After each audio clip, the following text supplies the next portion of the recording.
Welcome to Our Future is Kind, a podcast exploring how we build the future we want to live in, one kind act at a time. I'm your host, Michael G. Neece, president of Our Future is Kind, and your trusted companion as we search out kindness strategies we can use in our everyday lives. Together, as we chase the idea of building a kinder future, we will interview experts in kindness, team building, human motivation, corporate culture building, relationships, plus politicians, artists, and those with a vision for a healthy and kind future, one we all want to live in and deserve to enjoy together. In addition to interviews, we will consider positive depictions of humanity's future in art, literature, the movies, and media. And we will issue kindness challenges each week, give an update about Our Future is Kind, the company, and what it's doing to stay true to its mission. So, let's dive in. Tracy Hooper launched the Confidence Project to help leaders and professionals build unshakable confidence and advance their careers. As a TV news reporter, anchor, and producer, Tracy honed the art of standing in her own personal power. Tracy and I know each other through John Narrell, a common acquaintance, and I had the chance of speaking with you not too long ago. So welcome to the program. Thank you. I'm delighted to be here. Thank you for the opportunity. So glad to have you talk to us today. I gave a brief introduction, but I would love to hear what you think makes you, you. Oh, what makes me me? Well, that could take the whole time, Michael. By that, I mean that I think what makes all of us individuals is very unique and is a full story. I would say a lot of my story comes from my own family background. I'm one of 6 children. And one of the big events every day was having dinner together. And my parents really taught us how to treat everyone as if they are the most important person in the room. So from my oldest sister, Libby, down to my youngest brother, Vince, everybody had a chance to talk and everybody learned to listen. So as youngsters, we talked about how do you speak? How do you speak up? How do you stand up for yourself if you've been interrupted? How do you ask questions and be curious? And of course, how to listen. And because of that experience, I really feel like that helped shape me into being a person who is focused on other people. And when you focus on other people, it makes them feel significant, and that can enrich everybody's life. So my background really is about my family. Well, it's lovely. First time I spoke with you, I did find that to be very true. You were very focused and you were absorbing everything that we were talking about. And I felt like, your charm is quite significant. And the fact that you were able to draw me in and make me feel that way was amazing.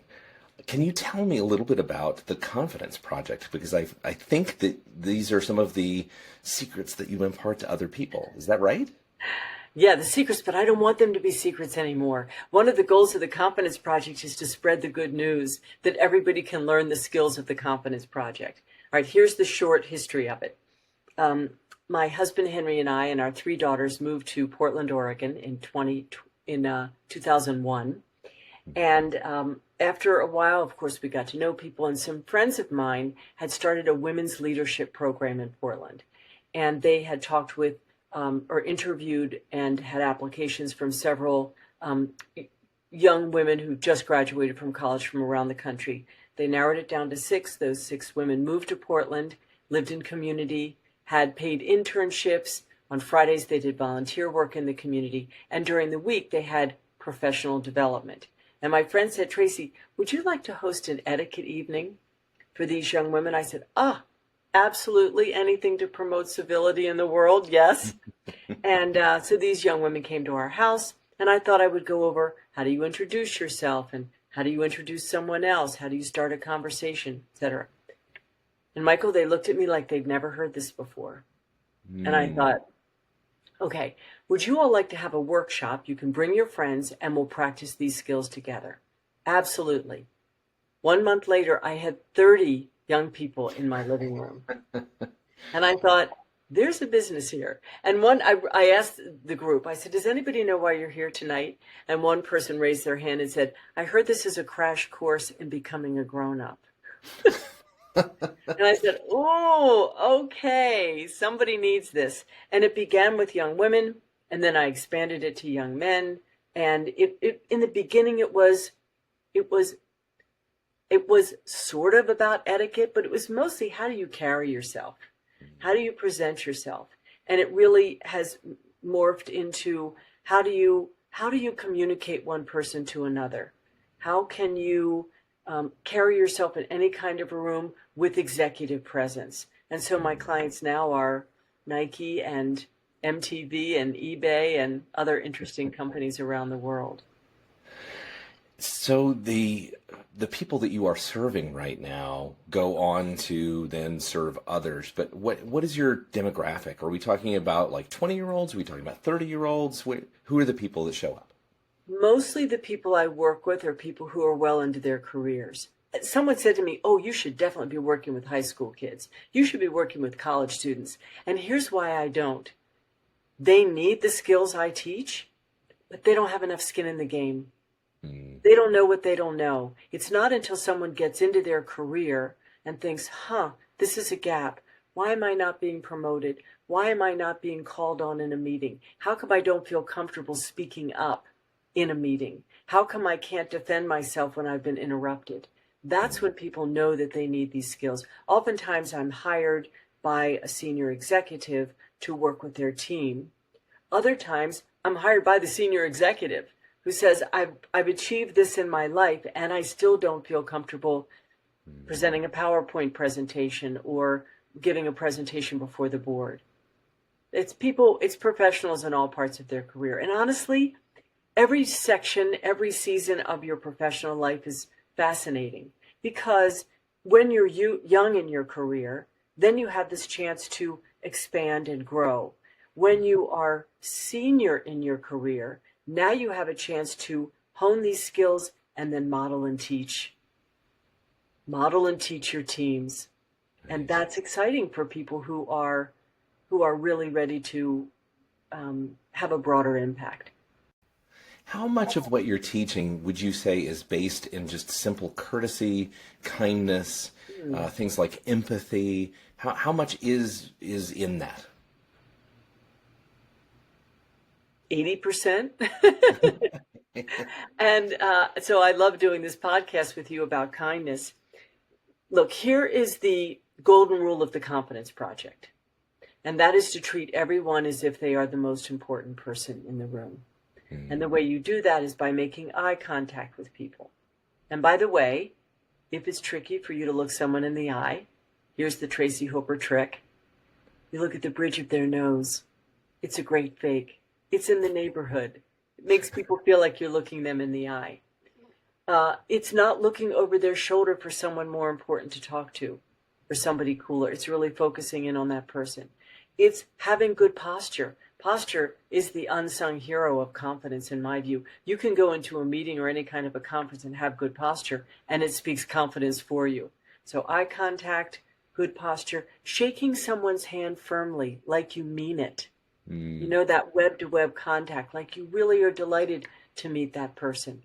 And then I believe using your first and last name, that not only honors you, but it encourages the other person to use their first and last name, because I believe our name is a part of our personal and professional identity. It can also spark a conversation with someone. Oh, are you related to the Neeces who live in North Carolina? Oh, yes, that can start a conversation. So does it mean 80%? Yes, it's about when you're having a difficult conversation, using I statements. I'm concerned about, I'm frustrated by, I'm worried, as opposed to you always make me, you're never this, you're never on time, you're never concise. When you use those I statements, it sends people back on their heels and it makes them defensive. When you use I statements, it opens people up, it makes them more open to answering your questions. But it also is a kind way to approach it. I'm concerned about how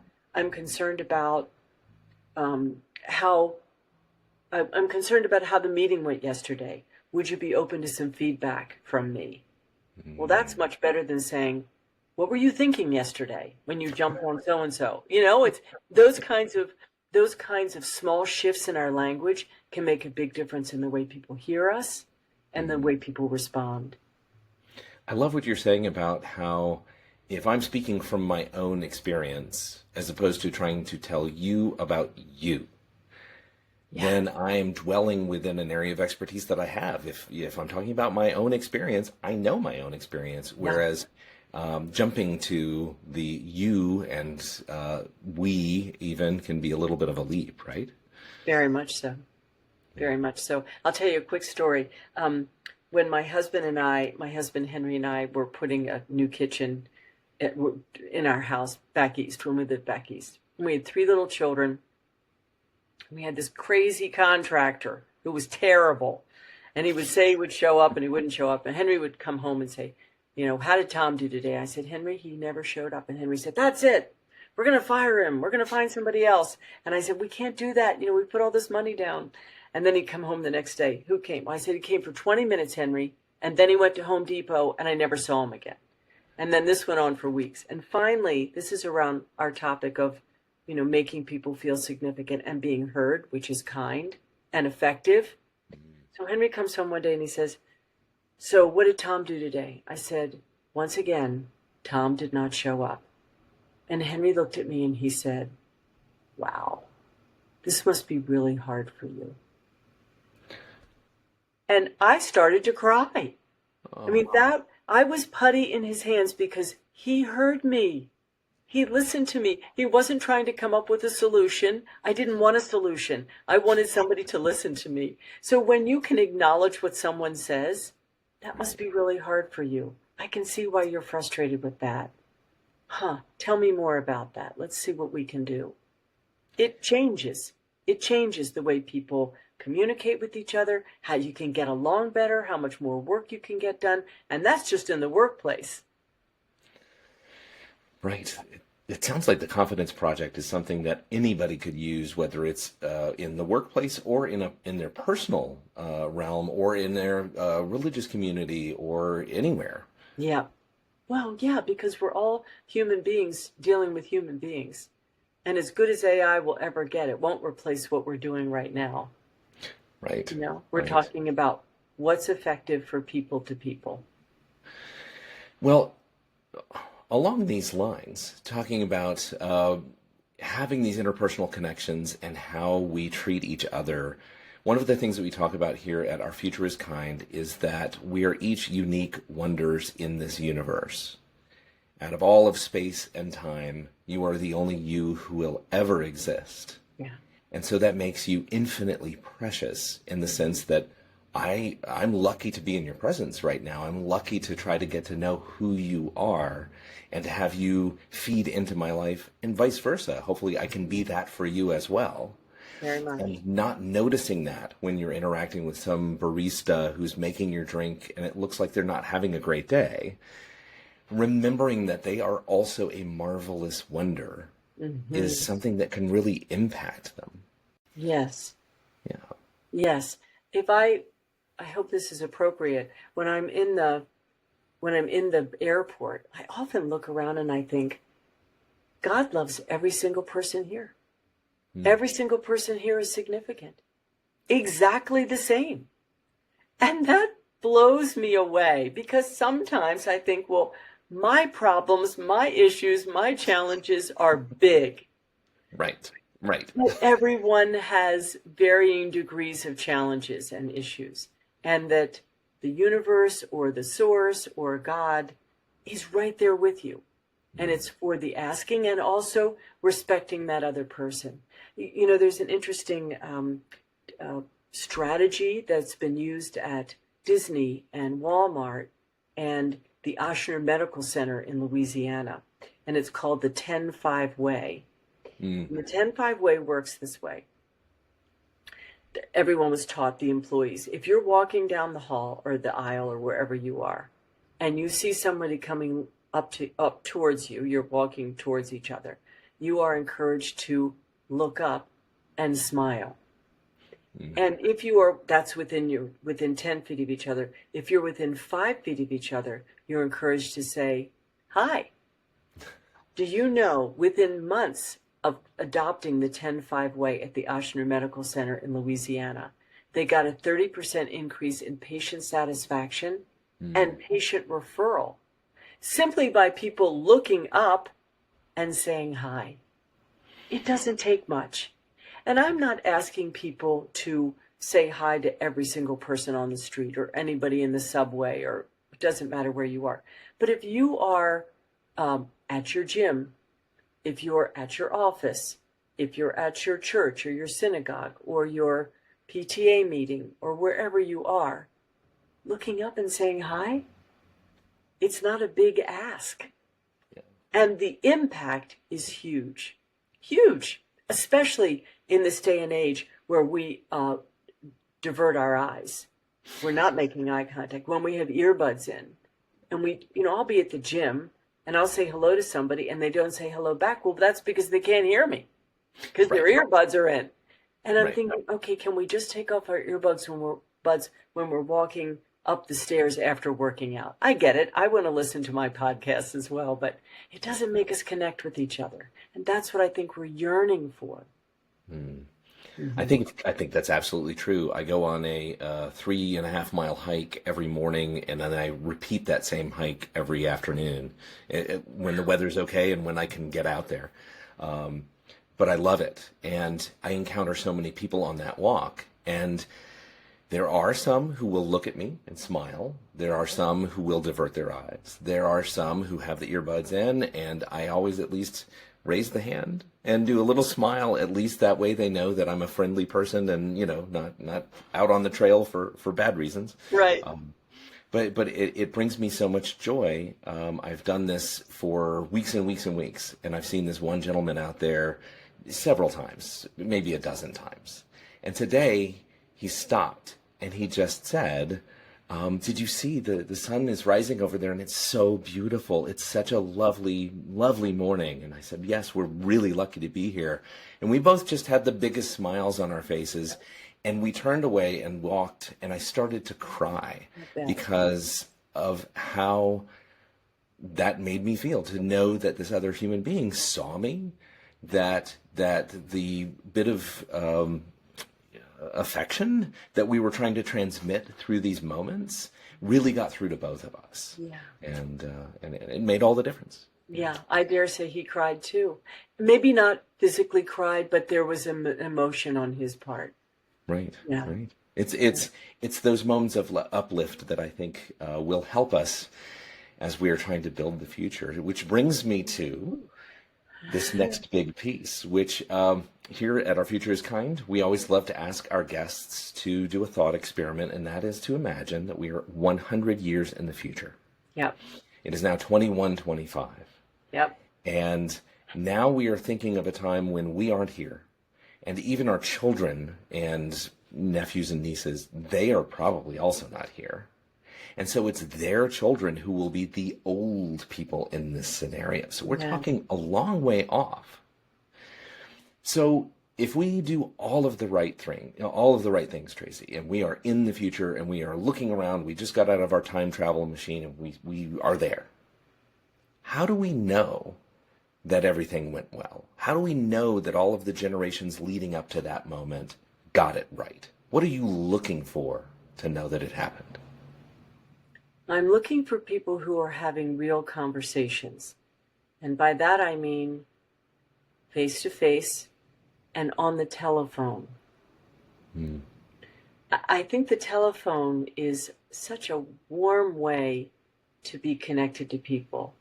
My own business coach has taught me to, when I say, oh, how do I get back with that person? And he said, Tracy, pick up the phone and call them.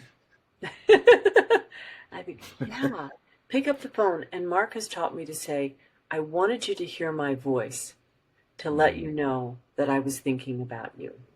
I wanted you to hear my voice to let you know how sorry I am to hear that you lost someone important, including your pet. I don't have pets, but I know pets are important to people.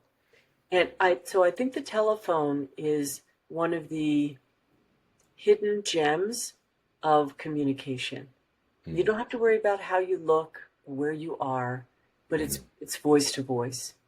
I think seeing people in person, and it can be a hassle, because we're so used to this Zooming and other, but seeing people in person for no occasion. I think we're so busy, and 100 years from now, I'd like to think that we have more leisure time to be with people who we want to be with or people who need to be with us. And that could be an older person. That could be a new parent with a young child where it can be feeling very lonely. It can be someone who's having a hard time in their job and just needs someone to talk it through. So I think the sound of the human voice, and I think the physical connection that people will make time to be with each other for no occasion or something specific, then we'll know that we did it right. And I'm a big note person. I will send a note. I'm thinking about you. Yes, birthday cards and anniversary cards and new babies and so forth. But a card for no occasion, that's so special. And this is interesting. One of my best friends, Mary LaRoe, has a great husband, Dave. They've been married for 40 some years. And Dave travels around the world for his business. And do you know, Michael, Dave has been sending Henry and me postcards from around the world for 20 years. Oh, wow. And I got one from him yesterday. Oh. And I thought, I don't have many regrets in my life, but one of them is that I haven't saved Dave's postcards. They're from Bangkok. They're from Shanghai. This one was from Astoria, Oregon, because he was there for a reunion. He doesn't have to do that. But that says, I'm thinking about you. Those personal touches, and it's not about saying anything particular, but it's letting people know they're significant. I believe that's how we'll know we're on the right track. Mm-hmm. We're not hiding behind email. We're not sending a nasty message on Facebook or one of the platforms. Trying to communicate through comments. Yeah, exactly. So here's the follow-up question to that. We've reached 2125. We did all the right things. We've gotten to the place where people try to be in person. They try to make those connections. They talk on the phone. Well, what are the brave acts of kindness that took us there? I mean, what were all of the right things that we did to reach that moment? Well, I believe a lot of it is about getting past the fear. The right things. I don't know that they're right things, but I think, I gave a presentation at a conference last week, and I talked about looking people in the eye. And this woman who has a significant job, she told me what she did. She said, I'm afraid to look people in the eye because I don't think that I'm really, why would they be interested in me? And I looked at her and I said, why wouldn't they be interested in you? Yeah. And she said that it was a game changer about looking at the bridge of someone's nose, because she said, now I can do it, but I don't feel uncomfortable. So on the other side of fear is connection, is love, is a job opportunity, is an adventure. We just have to get over that fear piece. And I hope that's answering your question. I'm not sure it's one thing we can do, but I do think all of those personal touches that we can offer, the phone calls, the handwriting of the notes. Honestly, when we moved here to Portland 25 years ago from the East Coast, my mother, I have saved every single note, card that my mother has sent. She's 92, and we've been here almost 25 years. And I remember we had a big rainstorm in Portland. Was that, what happened? Oh, I know. We had a water leak in our house. Oh. And it leaked from a, $5 widget on the toilet. We were gone for 4 days, and, it was raining when we got home inside our house. Anyway, we had to move out. But it rained down into the basement, and I had saved all my mother's letters, cards, and so forth. And they got wet. And I thought, well, I don't really need to save those. I've been saving them for years. So I put them in the recycle bin. And doesn't matter. Put them in a recycle bin. The recycle people came on Tuesday. On Monday night, I thought, I can't throw those letters away. So I went out to the garage, Michael, and dumped out the recycle bin and pulled out all of my mother's cards. And I thought, those are treasures. What will I ever do with them? I don't know. My children may look at them when I'm passed. But those are treasures to me. You can't put a price tag on that or even define it with a feeling, except that it made me feel important, and it's a tie from her to me. Well, it sounds like part of your answer is treasuring others. Yes. Yes. The story about your mother's cards really hits home with me. My mother just turned 86, and I worry. I love my mom. I love my dad. Just the idea that we are all temporary travelers here on this planet, and we don't get to be here forever. I keep thinking about that and how important it is to pause, to really think about those other people and treasure them. So I love the idea of getting past fear. Let me come back to that for just a minute. What happens if you have fear about people who are just not the same as you? You've just never encountered somebody who is from a different walk of life, from a different religion. You encounter somebody who's trans, but you're not. You encounter somebody who is of a minority group, and you're not. What do you do? How do you get past that fear? For me, it's not about fear. I like to think of it as curiosity. Tell me about you. Tell what you said to me at the beginning. What makes you you? Tell me about you. Yeah. It was interesting. I had a lunch with a trans man, and it was eye-opening for me. I had no idea the challenges, the internal struggle, the outward vilification. It was really important for me to learn that. I think we don't have to prove anything. I don't need to prove to anybody that I'm right or that you're wrong. Tell me about you. And that doesn't mean I can't challenge people. I think we can challenge each other. But I think I talk about this in the Confidence Project, the ways to get a conversation started, using the magic words for Kickstarter questions.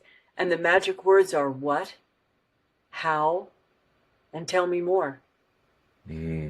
What, how, and tell me more. It could be something as simple as, what are you most excited about? What's the best part about being in the music industry? What's the best part? How did you get interested? How are you finding life is going for you? And then tell me more about that. I'm curious. Keep going. That's an interesting story. Right. I believe that everybody's favorite subject is themselves. Yes. People love to talk about themselves. So I say, let them talk about themselves. I agree. We have something to learn from everybody. And I hope that I can share information that can be life-giving for people. I just gave a presentation on Tuesday to a group of salespeople with the media company. And I learned some skills from them that I'm now using in the Confidence Project, which is how we all learn. I mean, we don't learn in a vacuum. I learn from my clients, you learn from your clients, and they learn from us. It's a virtuous cycle going up. Oh, I love it. Yeah. I mean, the fact that I now have your book, which I'm very excited to take with me on my next weekend, which is coming up, and crack open. So thank you. And I look forward to reading yours too. So thank you for that. I put yours in the mail again today, so we'll see if it gets there this time. Thank you. I hope so. Yeah. So thinking about this future, trying to build what we don't even think we'll ever see personally, I always wonder, what is it that inspires you and keeps you going? You have you're doing amazing work, and you were helping a lot of people. But what keeps you going? Are there moments when you need to recharge? Are there books that you reach for? Are there podcasts? Is it walks in nature? What gets you to feel inspired? What gets me to feel inspired? Well, I'm inspired by the opportunity to reach people with the good news of the Confidence Project. And that is that confidence can be learned. I mean, there is a part of confidence that's in our genes, that's a part of the personality we were born with, but the rest of it comes from, ready? Take action. make mistakes, adjust, refine, and then repeat over and over again. That's how anybody gets good and skilled at anything, whether it's playing the violin or running or whatever is your interest. So I'm inspired by the fact that on my bad days, I think, okay, somebody out there needs to hear this message. Mm-hmm. And honestly, just when I think, what's going to happen? Some unexpected opportunity comes my way. I don't mean that I don't work for it. I'm not a woo-woo, let's see what happens. But I do believe there's value in manifesting what you want, in praying for what you want, asking for what you want, and then being open to what you don't expect. I remember one time when Henry and I first moved here with the girls, we looked for a house for 9 months. 60 houses. I went through 60 houses. I couldn't find it. I don't know. I mean, I guess I'm picky, but it just didn't feel right to me. And finally, we saw this house, and it had a horse barn. We're not horse people. It had a rose garden. We're not rose garden people. And it had a swimming pool, and we're not pool people. But I was desperate. I thought, well, I guess the house will be fine. And we offered a ridiculously low price for the house because it wasn't in our budget. And I prayed that we would get that house. People would call it manifesting. Michael, I am so glad we didn't get that house. No. Because about a month later, we found a great house that we lived in for 15 years with our children. So we have to be careful what we ask for. We need to leave some things out there. So I am motivated by the ways in which I can be surprised to help people. I also love, and I wrote this down, I really love to see people having babies. I really think there's so much hope when someone has a baby and you see these adoring parents over that child, giving them, all the love and attention that they need. I just think that's very hopeful. I also follow on CBS, there's a guy named On the Road with Steve Hartman. And Steve Hartman goes around, I wrote this down, he writes, these are my words, writes moving stories about everyday people with stories that will break your heart and put your heart back together again. Oh. He'll talk about the janitor who's been at the same high school for 30 years, and all the kids have fundraisers and car washes and so forth, and save up enough money to buy him a car. I mean, I cry at those stories. It's the kid who's been left behind, and somebody sends a letter to some movie star, and the movie star surprises the kid. Those kinds of stories. And I feel like we need that. We need to have stories of hope and inspiration. There was a wonderful 60 Minutes story about a week ago about the Marine Corps band.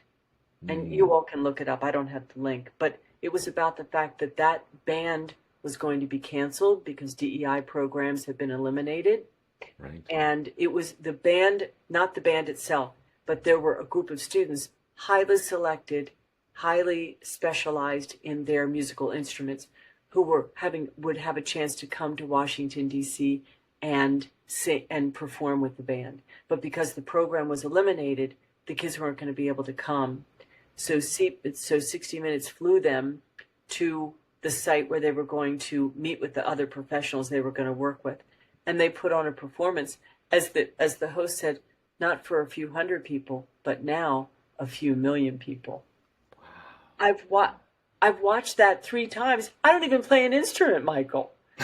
But that would brought hope and joy in a time where I think we need it most. So I watched Steve Hartman, other stories. I like to read Modern Love, which is the article, the column in the New York Times. Sometimes it's dark, and sometimes it's really exciting and fun, and brings a good laugh. So I read. I have my own personal books I read every night before I go to bed and when I wake up in the morning. Well, for everybody who's listening, those are all going to be in the show notes, so don't have any fear. We'll make sure that you can grab hold of all of Tracy's amazing suggestions. What is next for you? What are you working on right now that you want everybody to know about? Well, that I want everybody to know about. Well, I have a monthly video that's complimentary. Anyone's welcome to go on my website, confidenceproject.com, and they can sign up for the monthly video. It's 2 to 3 minutes around confidence. And I have over 100. It's amazing. After 11 years, you just keep producing. And every month I think, oh, this is like delivering a baby. How am I going to do this? But then something will happen.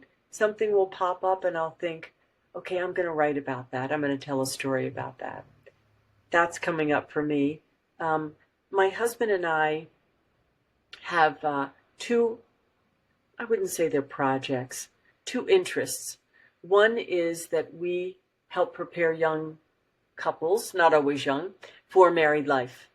And it's really a joy for us. We really love doing that. So we've been doing it a long time with our church, and then we've taken a break, and we're starting that up again. And we've started something that has come up with a name that our girls gave it, but it's called, the girls call it Young People for Dinner. And one of the ideas is that Henry and I really want to meet young people, and we want young people to meet each other. You know, good begets good. Pardon me. So we started having 8 or 10 young people who don't know each other for dinner, and they don't have to do anything. Just come. And we said, okay, let's have it on a Sunday night, and we'll have it at 5 o'clock, because then everybody can go home in a decent hour, and we won't take up a Saturday night because they have better things to do. Right. And anyway, so the last time we met, I think we had 8 people. And Henry's a great cook, so he cooks, and it's great fun. Two ahas came from that. Number one, in the beginning, we went around and said, tell us about you and what brought you to Portland, or, et cetera. And people were quite happy to do that. And after about a couple of hours, then they began asking questions of Henry and me. Okay. And we thought, okay, this is what it means to be an elder. For young people to be asking advice, suggestions, thoughts about certain areas. Anyway, we sat down. They arrived at 5. We sat down for dinner at 6. At 5 of 11, Michael, they're still at the dinner table. And I finally said, well, thanks so much for coming, everybody. Great to have you. The point is, they didn't want to leave. It shows you that people need people. They want to have conversations. And in the beginning, not everybody wasn't preening by any means. They were having a good conversation. But by the end, people were really letting their hair down and talking about what are the challenges they're up against and so forth. So that's really what I'm looking forward to, having more young people for dinner. And Henry said, Tracy keeps calling you all young people. I don't think she should say that. And they said, oh, we love being known as young people. That's how the name came, Young People for Dinner. Anyway, that's what I love that part personally. And then professionally, I just love my work. I've often said it's the second best job I've ever had. Oh, yeah? First one was raising our girls with Henry. And this is the second one. I mean, when you see people's eyes light up with simple skills, like how to welcome someone into a conversation if you can't remember their name, how to get out of a conversation if you're not being included. And with a lot of my clients, how do you have difficult conversations? How can you give feedback to people in a way that you can express what you want and they can hear? And then you build that bridge. These are skills that everyone needs, especially those who are in those positions where you have to give the feedback or you need to make those introductions. So if people would like to get in touch with you and learn more, maybe even jump into some of your programs, how do they get in touch with you? Thank you. Well, they can email me at tracy@confidenceproject.com. Okay. Or they can go to our website, which is confidenceproject.com. I'm also on Instagram, but I don't know what that is. I'm sure you can put it in the show notes. That's easy. Thank you. I should know that off the top of my head. I do love Instagram. It's fun. I get good ideas from Instagram periodically. I take 10 minutes every day and have my Instagram vacation. Right. And, Well, there's a lot going on there. So. A lot going on there. Yeah. Well, I have to say, I have checked out some of your videos, those 3-minute clips that you had mentioned, and they're fantastic. You can fit them into your schedule, and you can find exactly the right topic for what you're thinking about. I stumbled over that the other night, so good. Thank you. Thank you. You're welcome. You know, they're also good for leaders to send to their teams. With so many people not being in the same office, oftentimes leaders will take that video and send it out and say, let's talk about this at the next all hands. And that's a way to keep conversations going. But I'm glad you watched them. Thank you. There are plenty more to come. I'm not sure the content, Michael, but you'll be the second person to know. I'll be the first. You'll be the second. Wonderful. Well, I will stay tuned. Tracy, Great. Thank you so much for being with us today. My pleasure. Thank you. We have 2 kindness challenges for you for this episode. Try the 10-5 rule that Tracy mentioned. Smile at someone within 10 feet. Say hello within 5 feet. This makes them feel welcome and valued and seen. Send a handwritten note to someone for no reason at all. Want to stay inspired so that you can stay kind? Treasure people. Send a postcard, make a call, host a dinner. Just remembering that we are lucky to have others in our lives, that we get to hold them, learn from them, love them, and be loved in return. It's a big reason we are here. Thanks again for listening to our Future is Kind podcast, a podcast in search of a kinder future. Go out there and do something kind.